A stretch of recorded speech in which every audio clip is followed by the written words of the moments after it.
ನಮಸ್ಕಾರ ರೀ ಎಲ್ಲರಿಗೂ welcome back to my YouTube channel. Navratri 2ನೇ ದಿನ. ಇವತ್ತು ಬೆಳಗ್ಗೆ ಬೇಗ ಎದ್ದ 4:15ಗೆ ತಲೆ ಸ್ನಾನ ಮಾಡಿ ಮನೆಯೆಲ್ಲ ಕ್ಲೀನ್ ಮಾಡ್ಕೊಂಡ ಇವತ್ತಿನ colour green. So green colour ಅಂಗಿ ಎಲ್ಲ ಹುಡುಕಿ ಜಲ್ದಿ ರೆಡಿಯಾಗಿ ನಿಂತೇನಿ.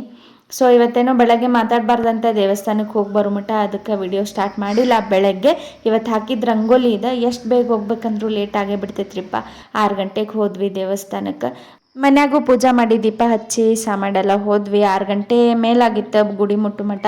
ಇವತ್ತು ದೀಪ ಮಾಡ್ಕೊಂಡು ಹೋಗಿದ್ವಿ ನಿಂಬೆ ಹಣ್ಣಿಂದ. ನಮಗೆ ಗೊತ್ತಿರಲಿಲ್ಲಪ್ಪ, ಫಸ್ಟ್ ಟೈಮ್ ಮಾಡತ್ತೇನೋ ಇದೆಲ್ಲ. ಸೊ ನೀನು ಹೋಗಿ ಅಲ್ಲೆಲ್ಲರೂ ತಂದಿದ್ದು ನೋಡಿ ಕಲ್ತ್ಕೊಂಡ ನಾವು ಇವತ್ತು ದೀಪ ಎಲ್ಲ ಮಾಡ್ಕೊಂಡು ಬತ್ತಿ ಎಣ್ಣೆ ಹೂವು ಊದಿನ ಕಡ್ಡಿ ಎಲ್ಲ ಮಾಡ್ಕೊಂಡು ಹೋಗಿದ್ವಿ ದೇವಸ್ಥಾನಕ್ಕೆ. ಅದ್ಯಾಕೋ ಗೊತ್ತಿಲ್ಲ, ಇಲ್ಲಿ ಮಂದಿನೇ ಇರಂಗಿಲ್ರಿಪ್ಪ. ಅದೇನೋ ಎಂತೋ ನಾವು ಅಂದ್ಕೊಂಡ್ವಿ ನಿನ್ನೆ ಆಲ್ಮೋಸ್ಟ್ 6 ಗಂಟೆ ಒಳಗೆ ಎಲ್ಲರೂ ಬಂದು ಹೋಗಿರ್ತಾರಂತ. ಬಟ್ ಇವತ್ತು ಗೊತ್ತಾಯ್ತು ನಮಗೆ ಮಂದಿ ಬರೋದೇ ಇಷ್ಟಿಲ್ಲ ಅಂತ. ನಮ್ಮೂರಾದ್ರೆ ಜನ ಜಾತ್ರೆ ಮುಂಜಾನೆ 3 ಗಂಟೆಯಿಂದ 7 ಗಂಟೆ ಮಟ್ಟ ಜಾತ್ರೆ ಆಗಿರ್ತೈತಿ ಈ ದಸರಾ ಒಳಗೆ. ಗೊತ್ತಿಲ್ಲ ಏನಂತ ಹೇಳಿ, ಬ್ಯಾಂಗ್ಳೂರೊಳಗೆ ಮೇ ಬಿ ಹಿಂಗೆ ಇರ್ಬೋದು ಅನಿಸ್ತೈತಿ. ಇವತ್ತು ದೇವಿ ದರ್ಶನ ಸಿಗ್ಲಿಲ್ಲ ನಮಗೆ, ಒಳಗಿನ್ನ ಪೂಜಾ ಮಾಡತ್ತಿದ್ರು. ಸೊ ಹಂಗೆ ಬಂದ್ವಿ. ಇವತ್ತಿನ ವಿಶೇಷ ಏನ, ಬ್ರಹ್ಮಚಾರಿಣಿ ಅಂದ್ರೇನ, ಇವತ್ತಿನ ಕತೆ ಏನ ಅದನ್ನು ಕೇಳಿ ವಿಡಿಯೋ ಕಂಪ್ಲೀಟ್ ಮಾಡಬೇಡ್ರಿ. ಈಗ ಪೂಜೆ ಎಲ್ಲ ಮುಗಿಸ್ಕೊಂಡ ದರ್ಶನ ಮಾಡ್ಕೊಂಡ್ ಬಂದ್ವಿ. ಇವತ್ತ ನವರಾತ್ರಿದ 2ನೇ ದಿನ. 2ನೇ ದಿನದ ವಿಶೇಷ ಏನಪ್ಪಾ ಅಂದ್ರ ದೇವಿ ಅವತಾರ ಬ್ರಹ್ಮಚಾರಿಣಿ. ಬ್ರಹ್ಮಚಾರಿಣಿ ಅಂತಂದ್ರ ಸತಿ ರೂಪದೊಳಗ ಯಜ್ಞ ಕುಂಡದೊಳಗ ಸ್ವಯಂ ಭಸ್ಮ ಆದ್ಮೇಲೆ ಪಾರ್ವತಿ ಅಂತ ಪುನರ್ಜನ್ಮ ತಗೋತಾರ.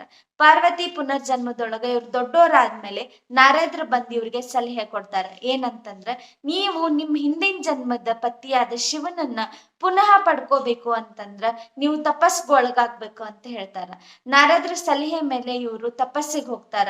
1,000 ವರ್ಷಗಳ ಕಾಲ ಇವರು ತಪಸ್ ಮಾಡ್ತಾರ. ಬರೀ ಹೂವು ಹಣ್ಣನ್ನು ತಿನ್ಕೊಂತ ತಪಸ್ ಮಾಡ್ತಾರ. ಈ ಇಷ್ಟು ಕಠಿಣವಾದ ತಪಸ್ಸೊಳಗೆ ಇವ್ರು ಹೋಗಿದ್ದಕ್ಕ ಇವ್ರಿಗೆ ತಪಶ್ಚಾರಿಣಿ, ಹೇಮಾವತಿ, ಬ್ರಹ್ಮಚಾರಿಣಿ, ಪಾರ್ವತಿ ಅಂತ ಕರೀತಾರ. ಇವತ್ತಿನ ಕಲರ್ ಗ್ರೀನ್, ಹಸಿರು. ಇದು ಏನ್ ಸೂಚಿಸ್ತೈತಂದ್ರ ಏನೋ ಹೊಸ ಆರಂಭ, ಬೆಳವಣಿಗೆ, ಫಲವತ್ತತೆ, ಫರ್ಟಿಲಿಟಿನ ಸೂಚಿಸ್ತೈತಿ. ಹಿಂಗ ವಿಡಿಯೋಸ್ ನೋಡ್ಕೊಂತೀರ್ರಿ, ಲೈಕ್ ಮಾಡ್ರಿ, ಶೇರ್ ಮಾಡ್ರಿ, ಕಮೆಂಟ್ ಮಾಡ್ರಿ, ಸಬ್ಸ್ಕ್ರೈಬ್ ಮಾಡ್ಕೋರಿ. Thank you.